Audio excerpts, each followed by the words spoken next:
Hi guys, welcome to my channel Ashwini ಹೋಳಿಗ್. ಇವತ್ತು ಬಂದು ನಾನು ಒಂದು ಟ್ರೆಡಿಷ್ನಲ್ ರಾಯಚೂರ್ ರೆಸಿಪಿ ಕಾಲ್ಡ್ ಒಗ್ಗರಣೆ ಬಜ್ಜಿನ ಮಾಡ್ತಾಯಿದ್ದೀನಿ.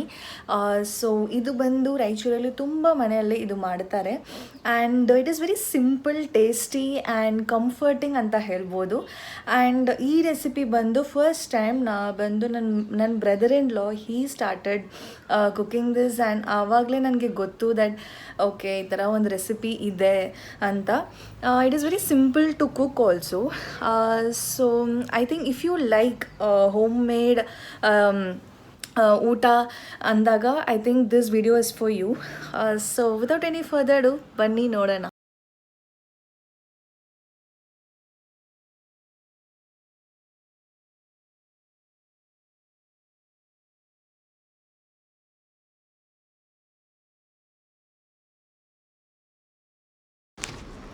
ಓಕೆ ಗಾಯ್ಸ್, ನಾವೀಗ ಶುರು ಮಾಡೋಣ.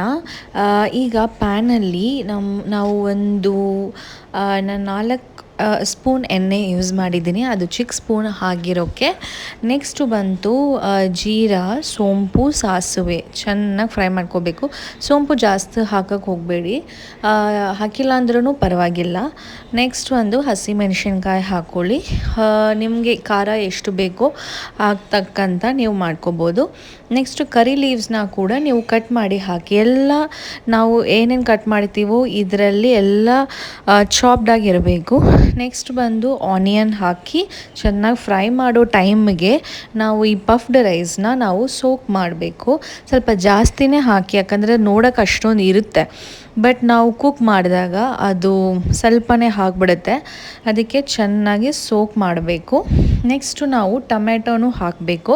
ಟೊಮೆಟೊ ಆದಮೇಲೆ ಟೊಮೆಟೊನ ನೋಡಿದ್ದೀರಾ, ಚಿಕ್ಕ ಚಿಕ್ಕದೇ ಇದೆ. ಸೊ ನೆಕ್ಸ್ಟ್ ನಾವು ಮಸಾಲ ಹಾಕೋಣ. ಅರ್ಶಿಣದ ಪೌಡ್ರು, ಆಮೇಲೆ ಉಪ್ಪು, ಆಮೇಲೆ red chilli powder or Kashmiri ಚಿಲ್ಲಿನೂ ನೀವು ಹಾಕೋಬೋದು. ಎಲ್ಲ ಸ್ವಲ್ಪ ಸ್ವಲ್ಪ ಹಾಕಿ, ಜಾಸ್ತಿ ಹಾಕೋಕ್ಕೆ ಹೋಗಬೇಡಿ. ಆಮೇಲೆ ಮಿಕ್ಸ್ ಮಾಡಿ ಆಯಿತಾ. ನೆಕ್ಸ್ಟು ಬಂದು ನಾನು ಚೆಕ್ ಮಾಡ್ತಾಯಿದ್ದೀನಿ, ಅದು ನೀರು ಯಾವುದು ಇರಬಾರ್ದು ಇದರಲ್ಲಿ. ನೀರೆಲ್ಲ ನಾವು ಅದನ್ನು ಸ್ಟ್ರೈನ್ ಮಾಡಿ ಇಟ್ಕೋಬೇಕು. ಇದರಲ್ಲಿ ಸ್ವಲ್ಪ ನೀರು ಹಾಕೋಣ. ಆಮೇಲೆ ಪುಟಾಣಿದು ಪೌಡರ್ ಹಾಕಬೇಕು. ಸ್ವಲ್ಪನೇ ಹಾಕಿ, ಜಾಸ್ತಿ ಹಾಕೋಕ್ಕೆ ಹೋಗಬೇಡಿ. ನೆಕ್ಸ್ಟ್ ನೋಡಿದ್ರೆ ಈ ಪಫ್ಡ್ ರೈಸ್ನ ಎಲ್ಲ ನೀರೆಲ್ಲ ಆಚೆ ಬರಬೇಕು, ಆಮೇಲೆ ಹಾಕಬೇಕು. ಆವಾಗ ಇದು ಮಾಡಿದಾಗ ಸ್ಟವ್ನ ಸ್ವಲ್ಪ ಸಿಮ್ ಮಾಡಿಬಿಡಿ, ಇಲ್ಲ ಆಫೇ ಮಾಡಿಬಿಡಿ, ಪರವಾಗಿಲ್ಲ. ಆಫ್ ಮಾಡಿಬಿಟ್ಟು ನಿಂಬೆಹಣ್ಣು ಇದೆಯಲ್ಲ ಅದು ಸ್ವಲ್ಪ ವಿತೌಟ್ ಸೀಡು ಜ್ಯೂಸ್ ಮಾತ್ರ ಹೀಗೆ ಟೆಕ್ನಿಕ್ ಯೂಸ್ ಮಾಡ್ಕೊಳ್ಳಿ, ಈ ಥರ ಹಾಕ್ಕೊಳ್ಳಿ.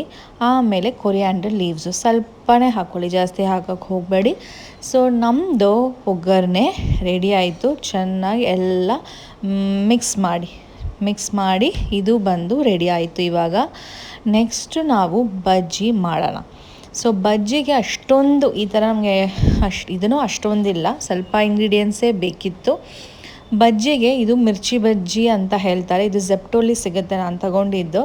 ಇದನ್ನು ನೀವು ಫುಲ್ ಬೇಕಾದರೆ ಹಾಕೋಬೋದು, ಇಲ್ಲಾಂದರೆ ಕಟ್ ಮಾಡಿ ಹಾಕಿದ್ರೆ ಚೆನ್ನಾಗಿರುತ್ತೆ.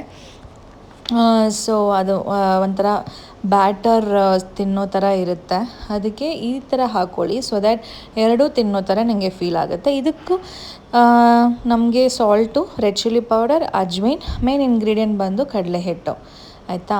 ಸೊ ಕಡಲೆ ಹಿಟ್ಟನ್ನ ಹಾಕಿ ಎಲ್ಲ ರೆಡ್ ಚಿಲ್ಲಿ ಪೌಡರು ಸ್ವಲ್ಪ ಹಾಕಿ, ನೆಕ್ಸ್ಟ್ ಅಜ್ವೈನ್ ಬಂದು ಸ್ವಲ್ಪ ನೋಡ್ಕೊಂಡು ಹಾಕಿ, ಯಾಕಂದರೆ ಅದು ಜಾಸ್ತಿ ಹಾಕಿದ್ರೆ ಅದು ಟೇಸ್ಟ್ ಚೆನ್ನಾಗಿರಲ್ಲ.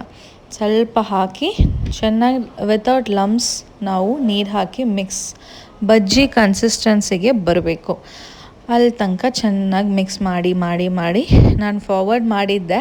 ಸೊ ಚೆನ್ನಾಗಿ ಲಮ್ಸ್ ಇರಬಾರ್ದು, ಅದಕ್ಕೆ ನಾನು ಚೆನ್ನಾಗಿ ಅದನ್ನು ಮಿಕ್ಸ್ ಮಾಡ್ತಿದ್ದೀನಿ. ನೆಕ್ಸ್ಟು ಈ ಥರ ಶಾಲೋ ಫ್ರೈ ಮಾಡ್ತಾಯಿದ್ದೀವಿ ನಾವು. ಎಣ್ಣೆ ಹಾಕ್ಕೊಳ್ಳಿ, ಆಮೇಲೆ ಬಜ್ಜಿ ಹಾಕ್ಕೊಳ್ಳಿ, ಆಯಿತಾ. So that mirchi bajji ready ಆಗಿರುತ್ತೆ.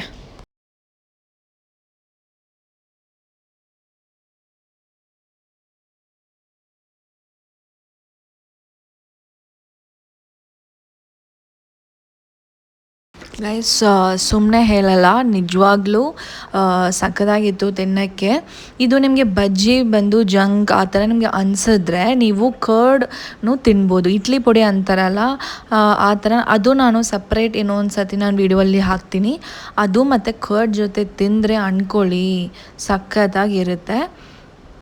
ಈ ವಿಡಿಯೋ ನಿಮಗೆ ಇಷ್ಟ ಆದರೆ, ಯೂಸ್ಫುಲ್ ಅಂತ ಅನಿಸಿದ್ರೆ ಅಶ್ವಿನಿ ಹೋಲಿಕ್ ಚಾನಲ್ಗೆ like, share, comment and subscribe ಮಾಡಿ. See you in the next video. Bye.